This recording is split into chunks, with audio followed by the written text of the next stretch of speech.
Welcome to Total Politik. Jumpa lagi di konten ngomong sendiri. Enggak.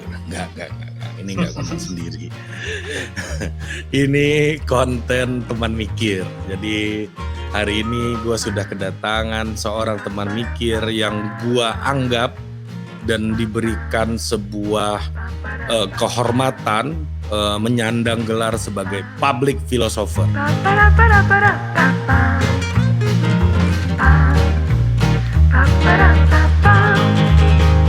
Kita sambut Bang Kustan Firdaus. Halo Bung Ari. Waduh, public philosopher tuh berat banget, Ri. Enggak apa-apa. Nggak apa sih. Iya. Itu kan Total Politik yang memberikan gelar.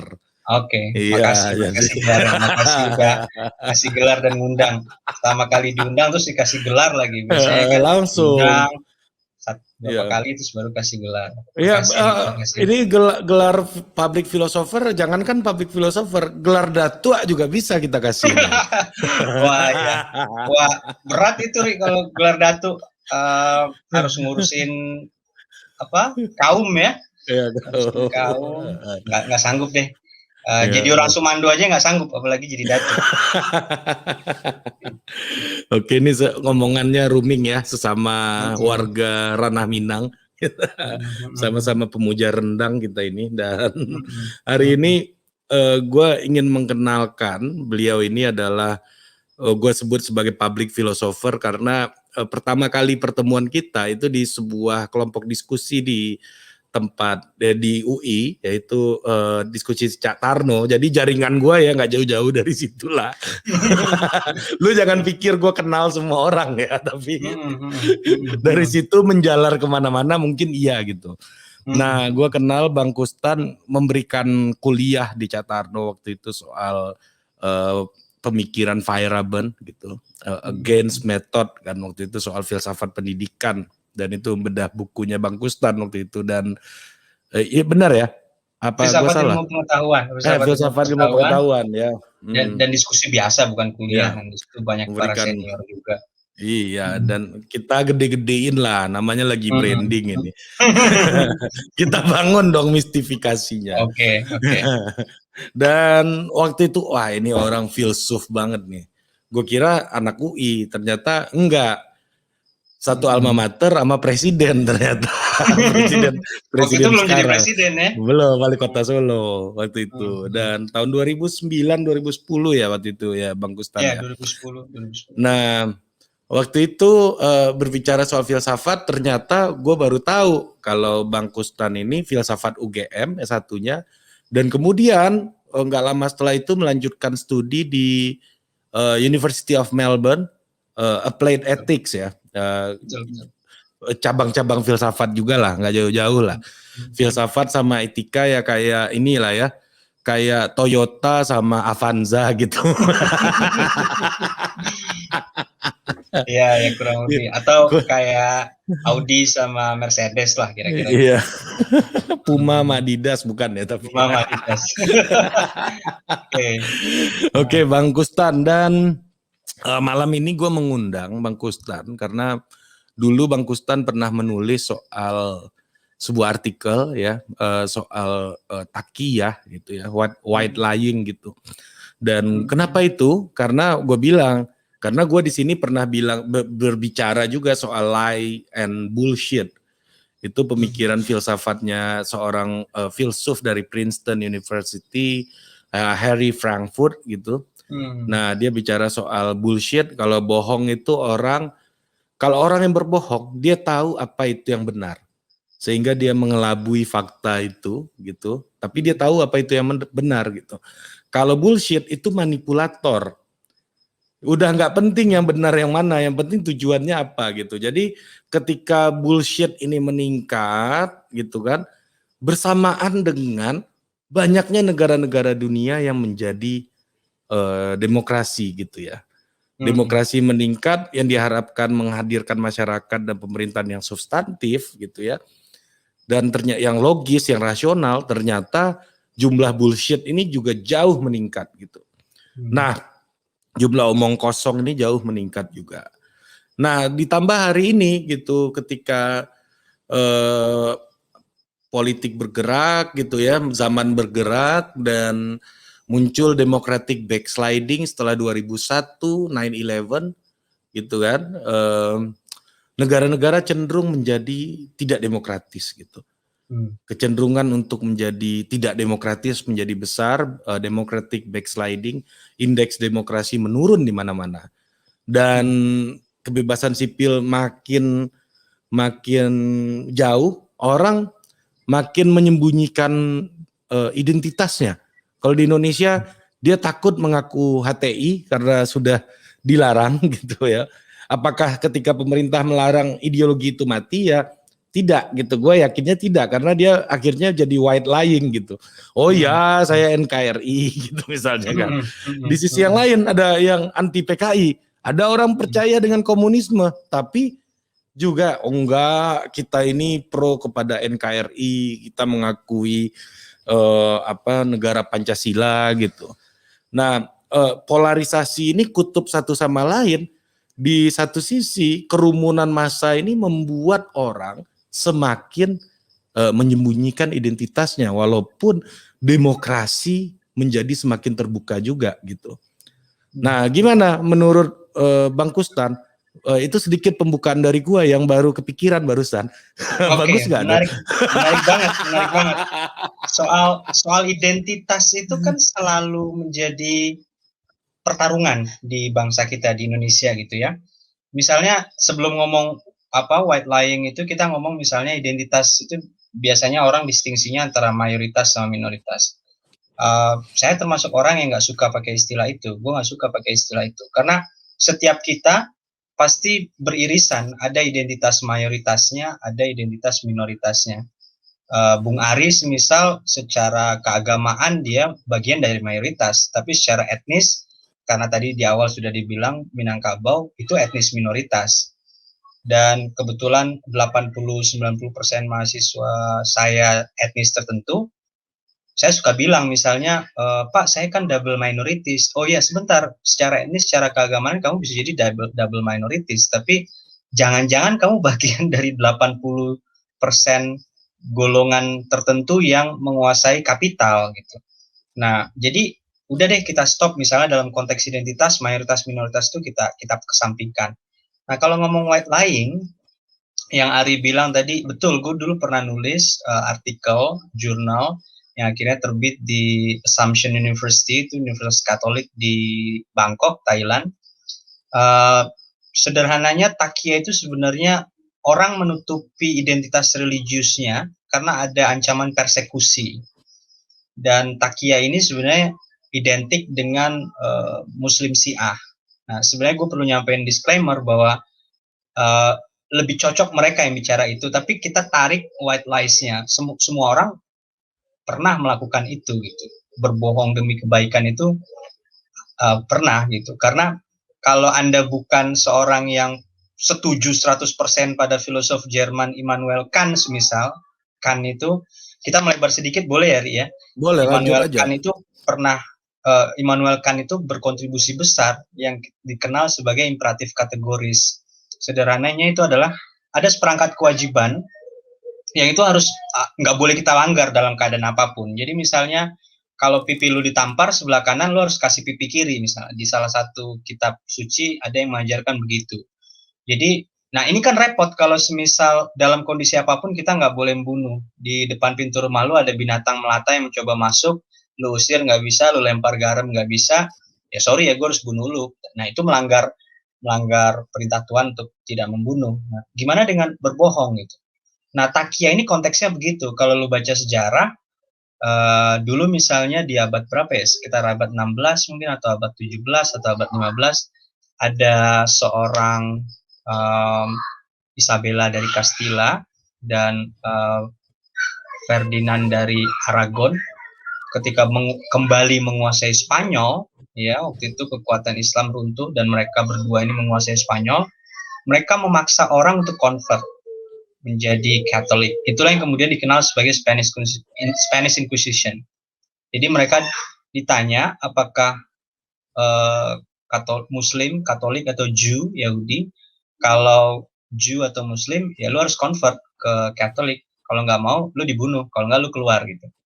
Nah, itu terjadi ratusan tahun lalu. Kalau hari ini di era digital, di mana banyak anak muda ingin mengeksplorasi dirinya, ingin mencari opportunity dengan cara tampil di medsos dan kemudian membuka identitasnya. Tapi Ari tadi memberikan pengantar yang menarik juga. Justru setelah 2016 misalnya, ketika ada Brexit dan ketika Donald Trump naik, kita mengenal istilah post-truth. Dan kemudian orang hanya ingin menganggap apa yang benar itu adalah apa yang dia percayai gitu. Apa yang nggak dia percaya itu bukan kebenaran, bukan realitas. Nah, itulah kemudian yang memicu ini kok jadi kayak saya harus menutupi identitas saya ya. Nah, takia itu konteksnya gitu. Orang menutupi identitas religiusnya ketika ada ancaman persekusi. Nah, gimana kalau konteksnya sekarang orang nutupin identitasnya karena nggak ada ancaman persekusi? Justify nggak? Gitu. Dalam konteks takia enggak, itu nggak justify gitu. Tapi dalam konteks white lies, ya kita perlu periksa, lu apa sih pentingnya lu berbohong gitu? Apa sih pentingnya lu nutupin identitas lu? Kira-kira gitu, Bung Ari. Nah ini Respon. misalnya kasus Ahmadiyah belakangan ini gitu misalnya, ya bahwa adanya upaya masyarakat Ahmadiyah gitu untuk menjalankan keyakinan beragamanya, menjalankan apa namanya kehidupannya secara normal gitu ya dengan ide yang ada di kepalanya gitu ya. Dan ternyata itu mengakibatkan misalnya penutupan masjid gitu yang terjadi di Kalimantan Barat baru-baru ini gitu misalnya. Nah juga pembubaran organisasi gitu ya. Nah ini kan terjadinya bukan di masa abad ke-18 ketika ada invasi gitu, tapi ini dalam situasi demokrasi gitu ya, dalam sebuah negara demokrasi. Nah, apakah memang nature-nya apa namanya masyarakat ini memang menyembunyikan identitasnya ketika dia tidak berada satu jalur dengan kelompok yang berkuasa gitu, dengan kelompok yang didukung oleh kekuatan mayoritas gitu. Gue lebih ngeliatnya gini, Ri. Ini sederhana aja ya. Coba kita buka simbol-simbol provinsi di Indonesia. 34 provinsi itu mungkin cuma DKI Jakarta aja yang simbolnya itu bukan senjata tradisional. Nah, ini aneh. Ini fenomena apa? Bahkan simbol provinsi pun kita menggunakan senjata tradisional. Ini mau sok jago atau memang suka berantem atau apa gitu. Ini kemudian ketika simbol provinsi saja menggunakan sajam, senjata tajam, ketika identitas keagamaan lu berbeda sama gue, ya lu ancaman buat gue gitu. Lu masuk ke wilayah gue, ya gue harus ngusir lu sebelum lu jadi gede. Nah, problemnya kan publik gagal mengkritisi ini Ahmadiyah yang mana nih. Ya, mohon maaf ya. Kita harus detail sampai ke situ karena ada Ahmadiyah yang menganggap Mirza Ghulam Ahmad itu sebagai nabi, ada yang menganggap Mirza Ghulam Ahmad itu hanya sebagai pembaharu. Gitu. Yang satu, gue nggak begitu ingat yang mana, yang Lahore atau yang Qadian gitu. Nah, walaupun kita tahu misalnya pada akhirnya Mirza Ghulam Ahmad itu wafat karena kena penyakit kusta atau lepra, bukan kustan ya, tapi kusta atau lepra. Karena adu doa dan kalah adu doa dan tewas wafat di Jamban gitu. Nah, kalau misalnya Ahmadiyah yang bagian menganggap Mirza Ghulam Ahmad itu hanya sebagai pembaharu, nggak masalah kan? Tapi kalau yang menganggap Nabi itu yang bermasalah. Tapi itu pun kan kita nggak boleh mempersekusi mereka gitu. Itu mungkin kita harus ajak dialog. Jadi gue ngeliatnya lebih ke ada romantisme bahwa lu masuk ke wilayah gue, identitas lu beda, ya permisi dong, atau lu harus ikut gue, kalau enggak lu cari tempat lain. Dan gairah untuk berperang ini kayaknya besar banget di bawah gitu, meskipun tidak ada alasan yang adil untuk berperang.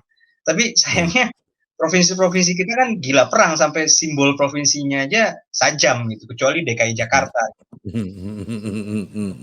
Dan kebetulan gue dulu belajar etika perang, jadi nggak ada alasan yang adil untuk mempersekusi orang Ahmadiyah gitu, baik yang menganggap Mirza Ghulam sebagai pembaharu atau sebagai nabi bahkan. Ya. Nah, itu contoh gimana orang yang tidak berada dalam apa namanya, sebuah kaukus mayoritas gitu ya, membuka identitasnya gitu. Gue yakin banyak yang nggak membuka identitasnya, misalnya sex orientation, ideologi, misalnya HTI gitu misalnya, atau komunisme gitu ya. Itu banyak banget gitu ya. Apa yang membuat demokrasi kita gagal membuat orang terbuka terhadap identitasnya? Kenapa white lying itu dibutuhkan atau takiyah itu menjadi sesuatu yang dibutuhkan gitu ya di dalam konteks alam demokrasi yang mana orang punya kebebasan untuk memperlihatkan identitasnya ya, terutama dalam konteks demokrasi liberal gitu. Iya, karena ada politik identitas kan, bahkan di negara yang kampion demokrasi seperti Amerika Serikat, kita tahu ada WASP, ada White Anglo-Saxon Protestant. Seorang Lincoln akhirnya dibunuh gitu. Kemudian JFK dibunuh, yang survive Obama, dan Obama tidak memenuhi kategori white, tapi survive gitu, 2 periode tidak dibunuh. Itu Amerika yang tradisi demokrasinya sudah berapa ya, 200 tahun lebih gitu. Jadi kalau kita punya ekspektasi bahwa demokrasi di Indonesia 100% bersih dari politik identitas, ya konyol juga karena Amerika yang kampion demokrasinya udah jalan 200 tahun masih WASP. Nah, problemnya kan demokrasi itu selalu memungkinkan orang, terutama kelompok mayoritas, untuk mengeksploitasi identitasnya untuk memenangkan pemilu gitu. Nah, dalam konteks itu sah apa enggak? Sah kalau tidak melanggar hukum. Sah kalau memang ada justifikasinya. Nah, problemnya kita terburu-buru ketika melihat ada tindakan-tindakan yang tidak senonoh atau kekerasan, kita terburu-buru untuk mengatakan ini tidak toleran. Nah, padahal ada fakta-fakta gamblang di depan mata kita yang kita nggak sadari. Dan itu tertutupi oleh, ya, gara-gara nilai estetik rusak susu sebelanga. Contoh sederhananya gini, Ri. Kalau benar politik identitas di kita itu kuat, seharusnya kalender kita bukan kalender Gregorian, bukan Masehi, Hijriah. Liburnya bukan hari Minggu, tapi hari Jumat. Hurufnya bukan huruf Latin, tapi huruf Arab. Semisal, dan huruf Arab itu memungkinkan untuk dipakai oleh berbagai bahasa gitu kan. Nah, itu fakta toleransi yang begitu gamblang di depan mata, tapi rusak karena nilai setitik itu tadi gitu. Karena ada politik identitas setiap 5 tahun, lalu ada persekusi terhadap minoritas umat agama tertentu. Padahal dalam konteks Islam misalnya, jangan-jangan yang kita persekusi itu yang benar. Kalau Nabi bilang pada akhir zaman umatku akan terbelah menjadi 73 dan yang benar cuma 1, jangan-jangan yang kita persekusi itu yang 1 itu gitu. Jangan-jangan loh, kita nggak tahu. Dan konyolnya lagi, ini kalau kita mau ngomongnya agak-agak kontroversial ya. Muslim di Indonesia mayoritas Sunni. Ini kita tahu sejarah Sunni itu adalah ya ngikutin Nabi dan para sahabat, gitu ya. Ini karena aswaja, asal wajar-wajar saja. Yeah. Pertanyaannya kan gini nih. Pertanyaan nakalnya kan begini. Apa benar Nabi Muhammad Shallallahu Alaihi Wasallam itu tidak menunjuk penggantinya? Kalau Sunni kan percaya nggak ditunjuk. Oke, kalau nggak ditunjuk, ada nggak peristiwa yang lu udah pernah dengar belum sih? Ada namanya peristiwa Ghadir Qum. Pernah dengar? Itu peristiwa, jadi Nabi pulang haji wada, haji terakhir, berhenti di, gue ngomong ini kontroversial nih, dan bisa dituduh Syiah juga sama orang gitu. Ya nggak apa-apa. Nggak apa-apa. Lu kan nggak punya masalah kan dengan itu. Gue nggak ada masalah.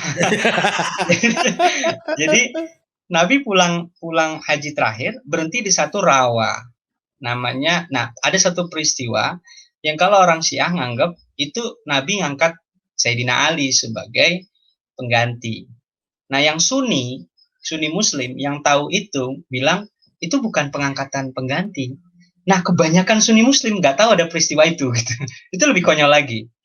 Nah, kalau dianggap bahwa dari 4 khalifah atau Khulafaur Rasyidin ini setara, itu juga konyol gitu. Karena apa iya Abu Bakar yang jadi khalifah cuma kira-kira 2 tahun, lalu Umar yang jadi khalifah kira-kira berapa? 10 tahun, 20 tahun. lalu Utsman yang jadi khalifah kira-kira berapa? 12 tahun. Lalu Sayyidina Ali yang jadi khalifah kira-kira berapa? 5 tahun. Dianggap setara, itu juga konyol. Karena apa? Nabi itu cuma ngurus Ali, 3 yang lainnya nggak diurus dari umur 3 tahun sama Nabi. Ali itu sepupu Nabi dan orang yang mendapat kepercayaan untuk menjadi menantu Nabi. Gitu. Di artikel yang lu baca itu, artikel jurnal gue itu ada perdebatan soal siapa pengganti Nabi. Orang yang anaknya ada di rumah Nabi yaitu Ali, atau orang yang masuk ke rumahnya dia. Gitu. Jadi Abu Bakar punya anak Aisyah. Nah, ketika Nabi mengawini Aisyah, maka Nabi masuk ke rumah dia. Gitu. Nah, ini jadi perdebatan. Nah, ini hal-hal kecil, detail-detail sejarah yang orang Islam sendiri nggak memperhatikan atau tidak mau membaca itu, sehingga kedewasaannya untuk menganggap sesama Muslim yang berbeda itu hampir nggak ada gitu. Oh lu Ahmadiyah ya, oh lu Syiah ya, oh lu ini ya, sehingga oh lu kafir, oh lu ini. Jangan-jangan mereka yang satu dari 73 golongan itu, jangan-jangan yang bener yang cuma yang itu lagi. Sementara mereka kita persekusi gitu. Itu kekonyolan-kekonyolan sih yang gue temuin ketika riset soal takia itu gitu. Ya, oke. Ini kan tadi perdebatan cerita perdebatan teologis lah ya hari ini posisinya gitu kan. Gue juga jadi bertanya-tanya gitu ya dalam perdebatan teologis ini dalam demokrasi gitu ya. Gue kembali nariknya karena konteks kita di politik dalam demokrasi gitu ya. Jadi siapa yang menentukan kebenaran teologis itu? Jadi pertanyaan gue agak-agak filosofikal di sini. Oke. Iya, wajar aja. Dalam demokrasi kan kalau kita ngomong politik identitas dari White, Anglo-Saxon, Protestan, ada unsur teologinya kan di Protestan itu dalam konteks Amerika. Di Indonesia konteks politik identitasnya ada Islamnya. Tapi Islam yang mana? Islam ya kalau kita sering diskusi dulu Jawa adalah kunci, cukup megang 3 provinsi, ya jelas asal wajar-wajar saja aja kuncinya. Nah, siapa yang menentukan kebenaran? Ya kalau kebenarannya kebenaran ilahiyah tentu Tuhan. Tapi dalam konteks pertarungan demokrasi kan ya pemenang. Karena sejarah ditulis oleh para pemenang gitu. Nah, problemnya adalah gimana bertarung secara etis dalam konteks demokrasi, mengeksploitasi politik identitas tanpa harus melanggar hukum atau melanggar norma-norma sosial yang berlaku di masyarakat kita gitu. Nah ini yang jadi tantangan sebetulnya. Nggak banyak sih calon-calon yang bisa begitu gitu. Kebenaran-kebenaran itu kan selalu menjadi pertarungan di masyarakat gitu. Jadi perdebatannya bercampur antara perdebatan teologis, perdebatan etnisitas. Kalau tadi misalnya etnisitas ada White, Anglo-Saxon, perebutan kebudayaan. Contoh sederhana deh, misalnya kalau boleh dipakai ya gitu. Kalau mau disensor juga nggak apa-apa gitu. Mas Anies itu banyak yang nggak tahu, Ri. Kalau lu pernah lihat KTP-nya, halo Mas Anies gitu. Gue pernah lihat KTP-nya karena gue pernah kerja sama Mas Anies. Anda pendukung Anies Baswedan ternyata. Bukan. Ini contoh, keluar rumah Anda, keluar rumah. Ini contoh bahwa potensi eksploitasi identitas tadi. Orang taunya Mas Anies itu, sorry to say, etnis Arab. Besar di setting kultural Jogja. Tapi banyak yang nggak tahu bahwa KTP-nya bilang dia lahir di Kuningan, Jawa Barat. 7 Mei 1969. Dan ketika gue punya tetangga, gue tinggal di Bogor. Orang-orang di Bogor senang sama Mas Anies. Ketika gue kasih tahu, Bapak tahu nggak, dia lahirnya di Kuningan. Makin senang lagi. Nah, tapi itu belum dieksploitasi orang, belum dieksploitasi lawan maupun kawan politiknya. Dan pada waktunya nanti itu akan dipanen. untuk apa? Grabbing suara di Jawa Barat. Nah, nggak banyak calon yang kayak gitu kan. Ridwan bisa mengklaim orang Sunda, tapi nggak bisa mengklaim orang Jawa. Ya. Bu Khofifah bisa mengklaim orang Jawa, tapi nggak bisa mengklaim orang Sunda. Pak Ganjar bisa mengklaim orang Jawa, nggak bisa mengklaim orang Sunda, nggak bisa mengklaim orang Jawa Timur. Karena konteks setting kebudayaan Jawa begitu kompleks. Lu bisa ngaku orang Jawa, tapi orang sesama orang Jawa karena Jawa ini pundi. Gitu. Jawa lu mana gitu. Kalau lu jawab lu Pantura, ya dianggap sebagai sorry to say second class atau third class citizens of Japanese culture Ya. gitu. Tapi kalau lu bilang lu Jogja, lu Solo, lu masih dianggap oke, lu masih first class citizen of Japanese culture misal. Nah, tarik menarik ini kan yang menarik sebenarnya gitu. Nah, itu yang akan kita saksikan sih dalam beberapa tahun ke depan gitu. Jadi persoalan teologis di dalam konteks Ahmadiyah itu bukan soal teologis, itu soal politis berarti ya? Iya, gue ngeliatnya politis. Politis karena lo datang dari daerah lain bawa ajaran dari India terus nganggap Mirza Ghulam Ahmad pembaharu atau nabi, ya gue nggak pernah diajarin kayak gitu dan gue nggak mau belajar itu gitu. Sehingga lu keluar nggak dari sini, kalau lu ditutup di sini gue sikat. Itu politis, itu soal pertarungan wilayah, kekuasaan wilayah, eksistensi, sumber-sumber daya ekonomi dan seterusnya yang dibungkus dengan lu sesat gitu, lu kafir gitu. Padahal enggak, ini soal dapur, soal perut gitu, soal eksistensi. Lebih ke situ sih. Jadi perdebatan teologis tidak pernah berada di ruang hampa, gitulah kira-kira ya. Ini pasti dia sangat terkait dengan konteksnya seperti apa gitu. Nah, selanjutnya gini, gua membaca sejarah Amerika gitu, dan terutama sejarah-sejarah universitas di Amerika, yaitu mostly universitas di Amerika itu adalah asalnya adalah seminari gitu. Nah, mereka seperti halnya kita pesantren, misalnya Harvard itu mungkin kayak kita kalau di sini Tawalib berubah jadi Universitas Tawalib gitu misalnya. Kalau di Amerika Harvard itu kan asalnya seminari gitu. Nah, sangat dekat cerita perkembangan sejarah Amerika itu dengan Christianity. Dan bahkan beberapa report dari Brookings Institute gue baca belakangan bahwa Amerika itu punya common culture yaitu Christianity. Mereka bisa berkelahi satu sama lain, tapi abis politik mereka yang secara natural terpolarisasi itu, mereka balik ke gereja lagi gitu. Ya mereka bisa ketemu di gereja lagi walaupun gerejanya ada yang kulit hitam kulit putih juga gitu ya. Itu gue pertanyakan juga gitu ya, tesis dia soal Christianity yang menjadi common culture yang mungkin jumlah mahzab dan alirannya jauh lebih banyak daripada Islam di Indonesia kayaknya di Amerika itu gitu kan. Jadi it's not common actually gitu ya. Nah, pertanyaannya di Indonesia ya gitu, apa yang bisa kita anggap sebagai common culture gitu? Ya, kalau di Amerika kan identitas Kristen itu mulai dalam tanda petik meredup ketika setelah Perang Dunia Kedua itu ada setting kebudayaan soal American Dreams, bahwa common culture itu adalah American Dreams kalau di Amerika, bahwa jadi orang Amerika itu ya lo punya rumah, punya mobil, rumah lo ada halamannya cukup luas, lo punya pekerjaan, lo bisa makan malam di rumah gitu.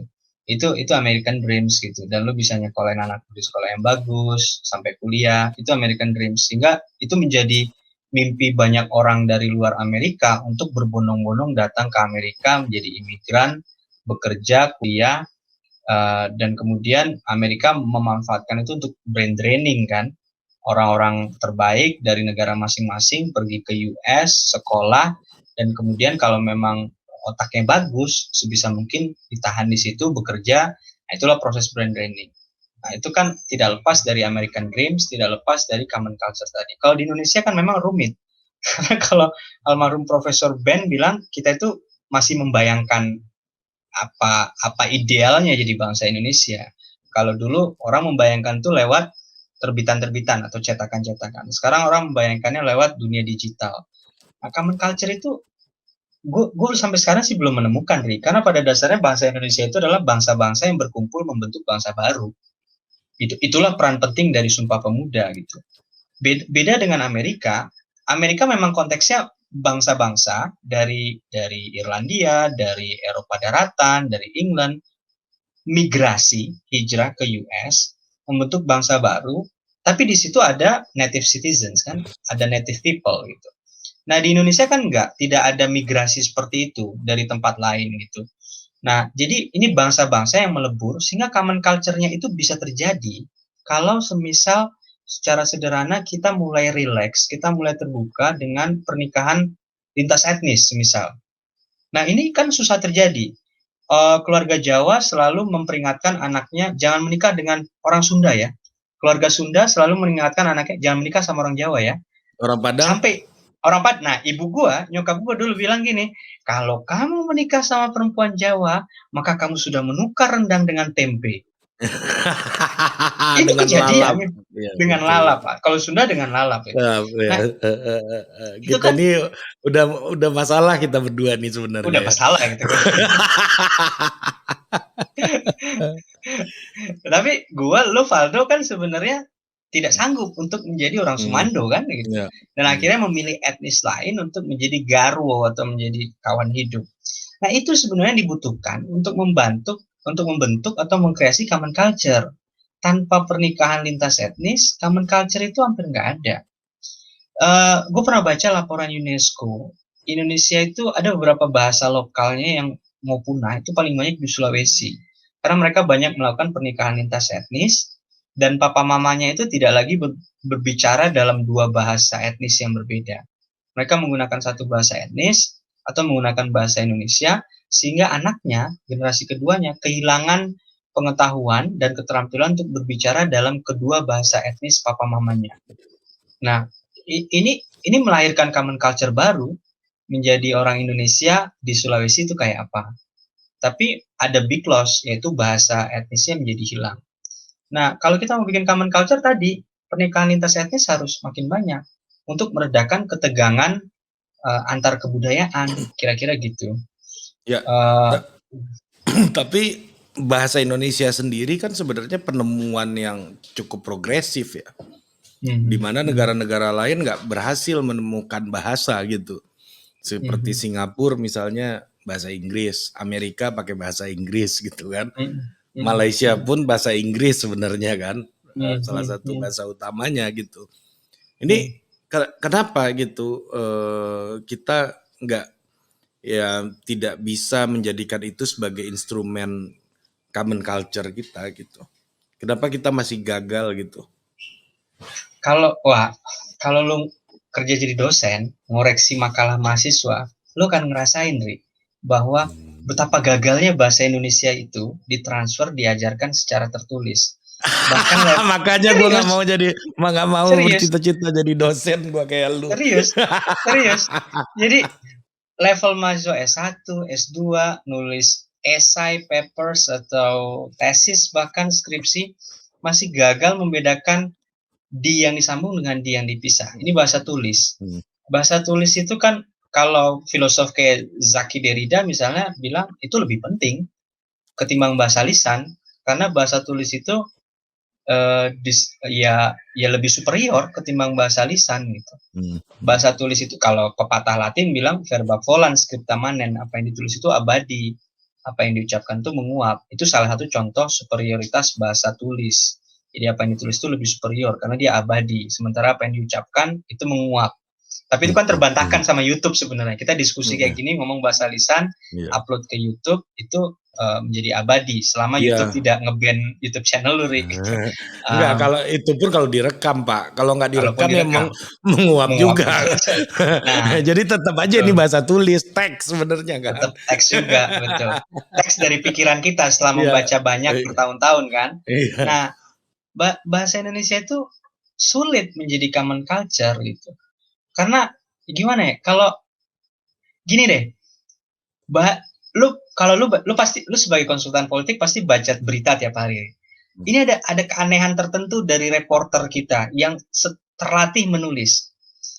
Reporter kita maupun orang Indonesia pada umumnya senang sekali kalimat pasif. Kalau bahasa tulis itu mau jadi common culture, ya lu jadi bangsa pasif. Karena alih-alih kesopanan kesantunan, orang menyampaikan niat gagasannya dalam konteks bahasa pasif atau dalam bahasa Inggris disebut sebagai passive voice. Nah, sementara kita itu bangsa yang aktif, talk aktif ngomong, tapi ketika menulis itu menjadi pasif gitu. Jadi ini ada semacam kontradiksi antara ketika ngomong lu aktif, menjadi bangsa yang aktif, ketika lu nulis lu jadi bangsa yang pasif. Dan itu banyak di media-media nasional gitu.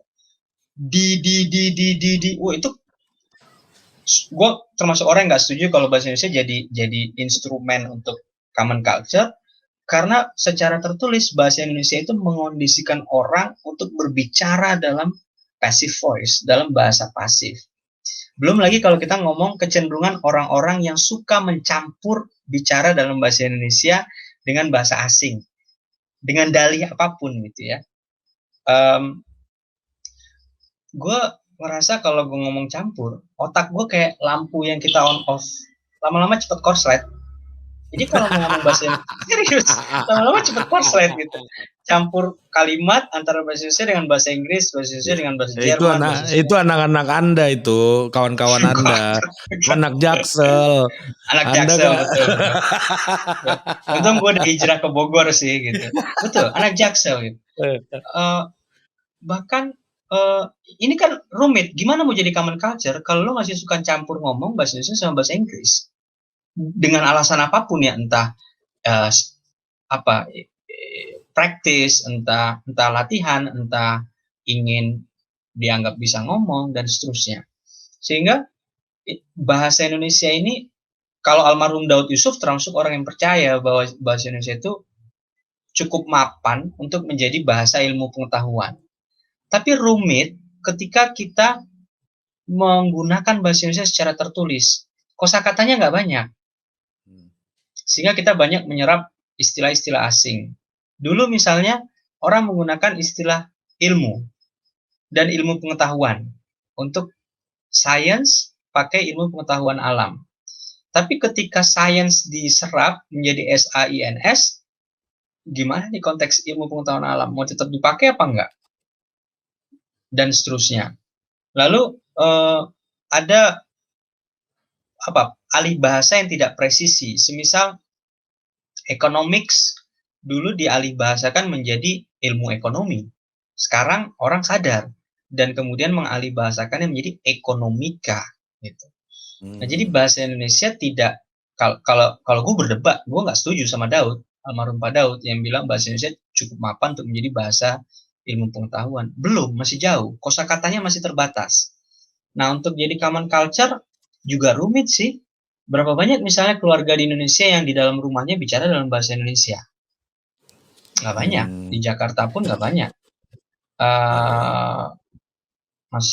Masih jauh panggang dari api sih untuk jadi common culture. Iya, berarti semua instrumen kehidupan sosial bernegara kita hari ini itu masih menjadi hal yang asing bagi kita gitu ya.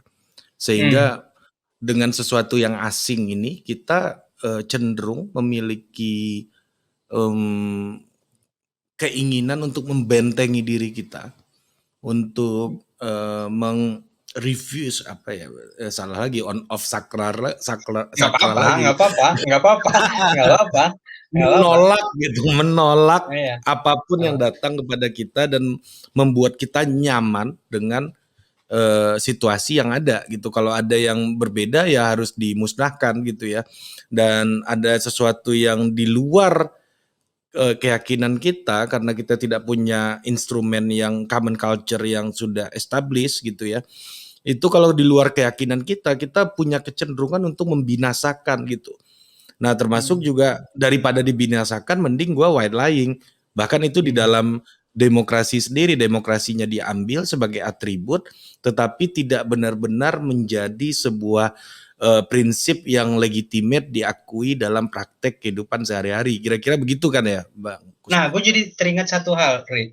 Jadi unik banget, kita ini Indonesia ada di pengkolan kan sebenarnya, di antara dua benua, dua samudra. Nah, sehingga lebih terbuka terhadap Hinduisme, Buddhisme, dan seterusnya.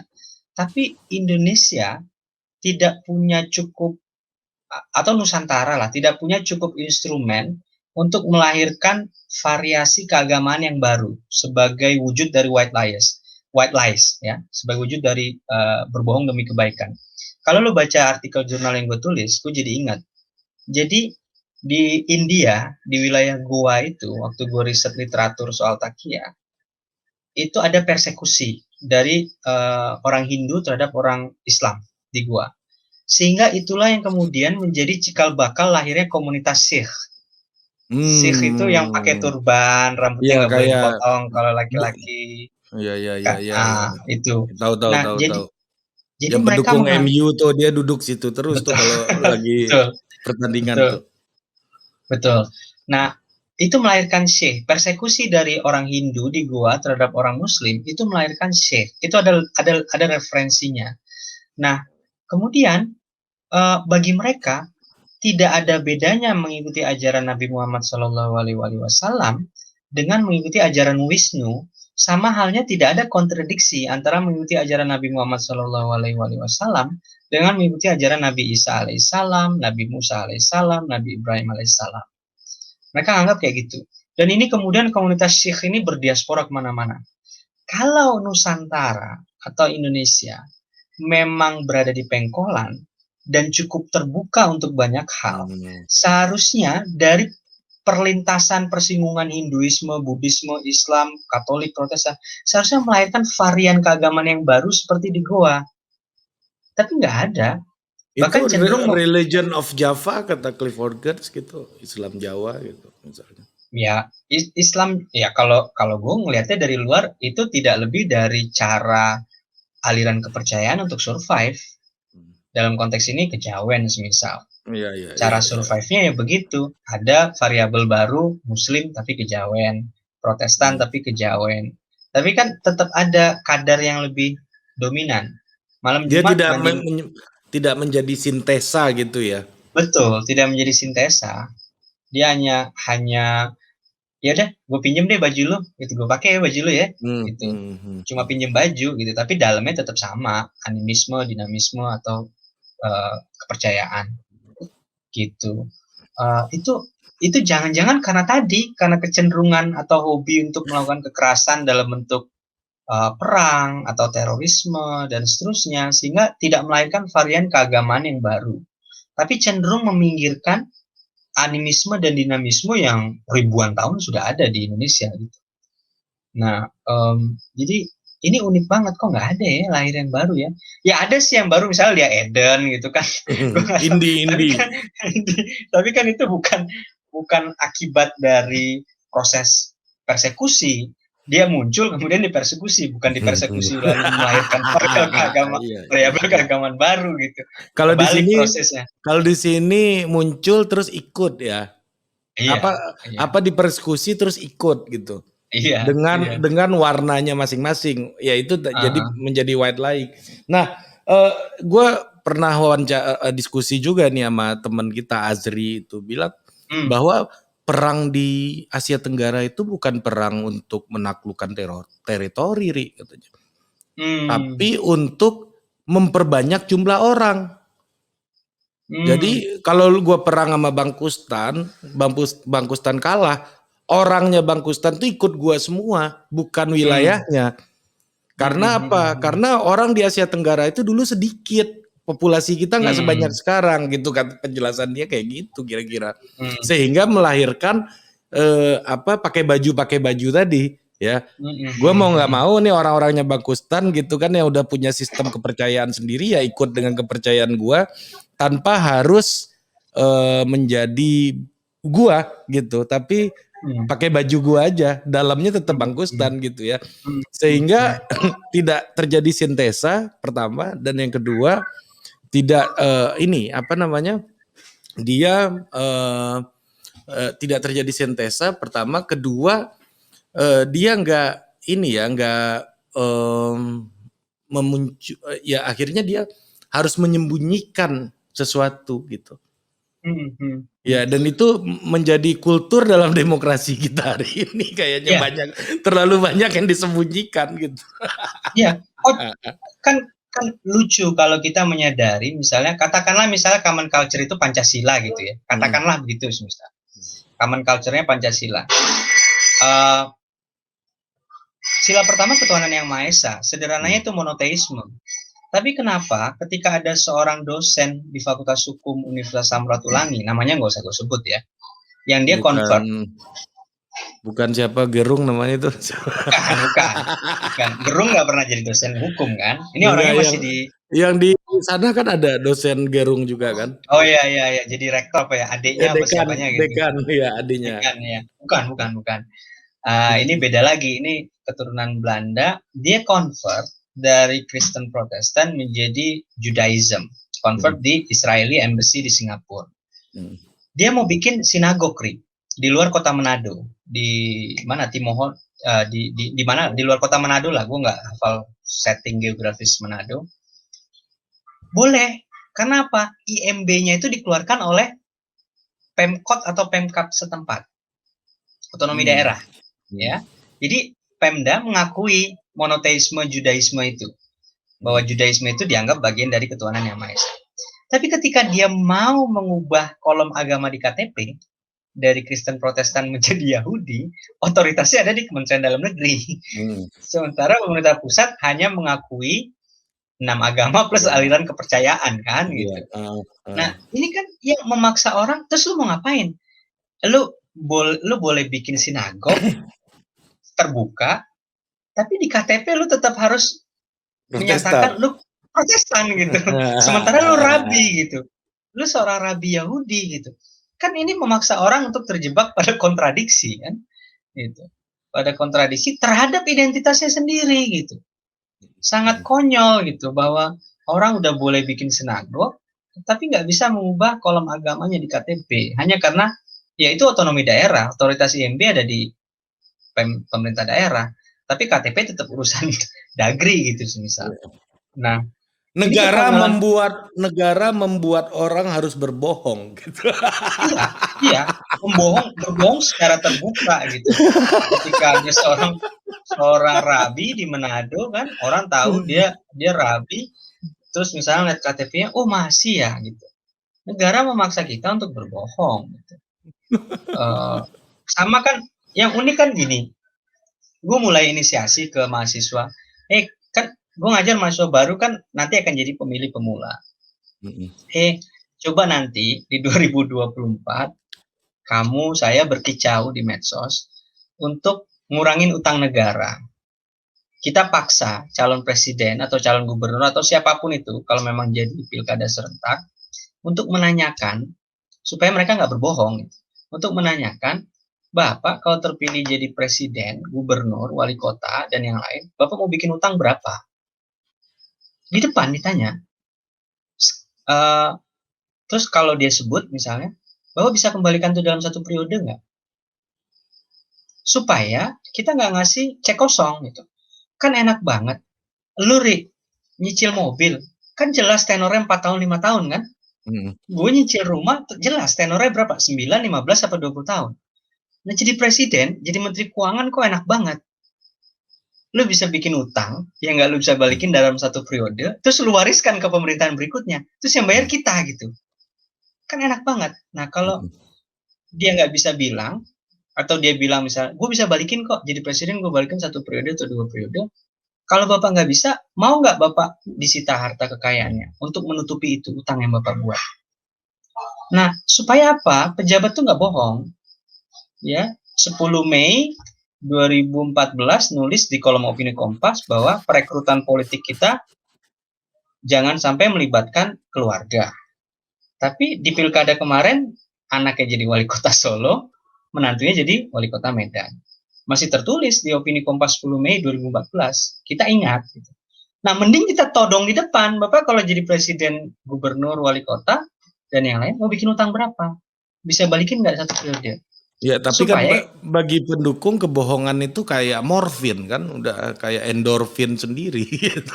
nah, itu dia, bangsa kita senang dibohongin kan gitu. Karena dengan dibohongin menjadi dizolimi dan mungkin doanya makbul gitu. Gue nggak tahu kenapa kita senang dibohongin kayak gitu. Apa supaya doanya makbul gitu kan? Iya, Nah, iya, iya, iya, iya, iya. Karena kejujuran itu kayaknya sulit gitu, akan menyakitkan orang lain. oh iya, pahit, memang pahit gitu. Memang pahit. Nah, Kita pertanyaan udahlah, kita sugar coating aja lah. Ini bangsa umbang-umbang, bos. umbang-umbang bener, umbang-umbang. Lu harus kasih catatan kaki tuh, umbang-umbang itu apa padanan katanya dalam bahasa Indonesia gitu. Umbang-umbang itu olah-olah itu apa ya? Puja-puja, puja-puji, puja-puji, ya kan? Iya, iya, iya, iya, iya. Benar, benar, benar, benar. Puja-puji. Ambong-ambong ya. Jadi kalau di Jogja itu kan ada orang Jawa matinya di pangku. Di pangku Di itu bangku, diangkat kan, diangkat gitu. dipuji-puji itu dia akan mati kutu, akan mati dengan sendirinya. Nah, kalau balik lagi ke soal white lies tadi, ya kita tanya lagi ke bangsa kita ini, senang senang dibohongin apa enggak? Kalau senang dibohongin, senang berbohong dengan kebaikan apa enggak? Kok senang dibohongin, tapi tidak senang melakukan kebohongan demi kebaikan? Itu juga aneh gitu. Kebanyakan orang Hmm. nggak senang berbohong demi kebaikan, tapi senang dibohongin gitu. Dalam pemilu dibohongin, dalam rumah tangga, dalam keluarga dan seterusnya gitu. Sehingga ini jadi aneh, kan seharusnya tidak senang dibohongin, tapi masih menoleransi berbohong demi kebaikan. Itu masih oke gitu. Iya, iya, Um, iya. Kira-kira begitulah gitu. Oke. Makanya makanya common culture itu tuh menarik tuh. Ya, betul. Dan common culture kita kayaknya adalah kebohongan itu.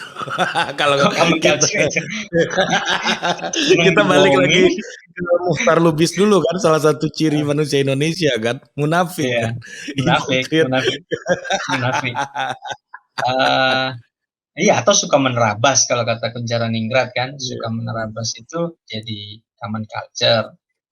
Tapi jangan-jangan bukan suka menerabas, karena memang bangsa kita itu adalah berbagai bangsa yang melebur menjadi satu, sehingga ketika berbenturan ya udah terabas aja. Dulu juga begitu kok gitu. Iya, jangan-jangan ya kita udah 70 sekian tahun jadi negara bangsa ini korban prank aja. Prank, kita ini nggak pernah satu bangsa. Iya, ini ya oke, kocak nih, kocak sih. Kalau kalau lu pelajarin itu ya, proses pembentukan negara bangsanya atau proses pembentukan negaranya The dari Formation of katakanlah State ya.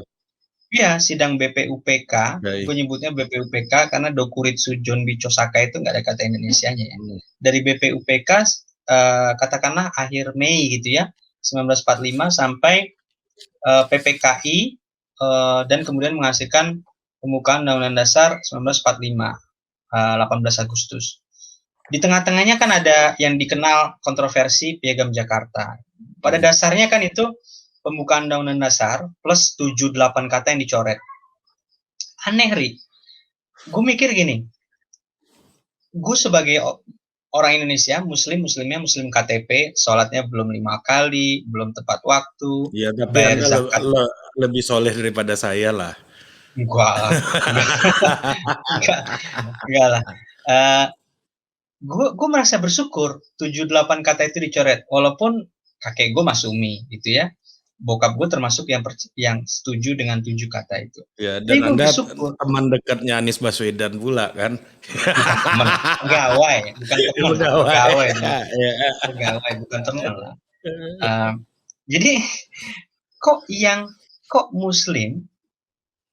Muslim gini, fakta lu sosiologis kan, lu sosiolog. Fakta sosiologis di Indonesia mengatakan 80% orang Indonesia itu Muslim dan tidak taat, tidak sholat 5 waktu dan tidak tepat waktu sholatnya, bayar zakatnya cuma Ramadan, masih suka minum, masih suka judi, masih suka, mohon maaf, main perempuan, masih suka animisme, dinamisme dan seterusnya. Nah, lu bayangin, Rik, kalau dengan kewajiban menjalankan syariat Islam itu berlaku, lu nggak sholat, lu bisa kena denda. Nah, itu dicoret, Malaysia pinjem itu, Ri. Jadi kalau paspor lu Malaysia, ya, lu Muslim, Nggak lu boleh nggak ke boleh genting. tanah genting, iya. Iya. Profesor Richard Choffel itu pernah cerita di tahun 2012 di University of Melbourne bahwa ada 2 juta TKI ilegal menolak tawaran jadi warga negara Malaysia karena masih suka main judi, minum alkohol. Serius, ini Profesor Richard Choffel cerita, menolak itu. Lebih mending gue ditangkap, kerja ilegal, mau disuntik gila, mau dibuang ke Indonesia, mau ditenggelamin di laut, yang penting gue masih bisa madon dan seterusnya itu.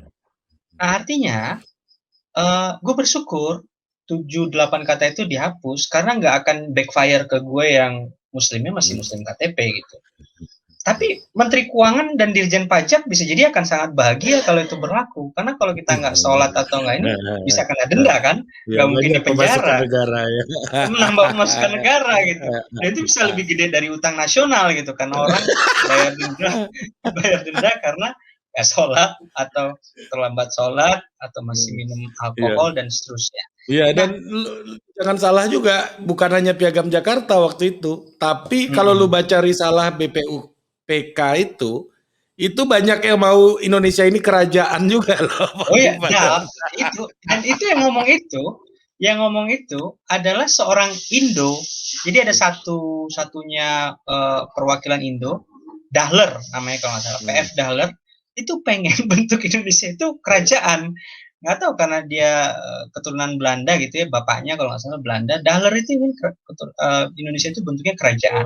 Nah, yang belum selesai tadi, justru yang menolak Piagam Jakarta itu, ini unik lagi, Ri. Mahasiswa gue yang tahu Piagam Jakarta itu yang identitas keagamannya non-Muslim. Tapi mahasiswa Muslim yang sebenarnya akan paling dirugikan kalau itu berlaku karena nggak taat, itu nggak tahu sama sekali. Jadi balik lagi, common culture-nya tuh kita tuh seneng dibohongin, tapi nggak seneng berbohong demi kebaikan gitu. Dibohongin sebenarnya oleh itu cuma bungkus kok kewajiban menjalankan syariat Islam. Kalau lo nggak sanggup, ya nanti pasti ada dendanya dong gitu. Nggak mungkin nggak ada dendanya, nggak mungkin nggak ada hukumannya. Gitu. Berarti common culture kita memang dibangun lewat sesuatu yang asing dan juga berlapis-lapis kebohongan demi kebohongan gitu ya. Oke, mungkin itu aja. Gua akhiri di sini. Ini udah lewat dari target gua. Sampai jumpa lagi di Total Politik berikutnya. Terima kasih Bang Gustan. Makasih Ri.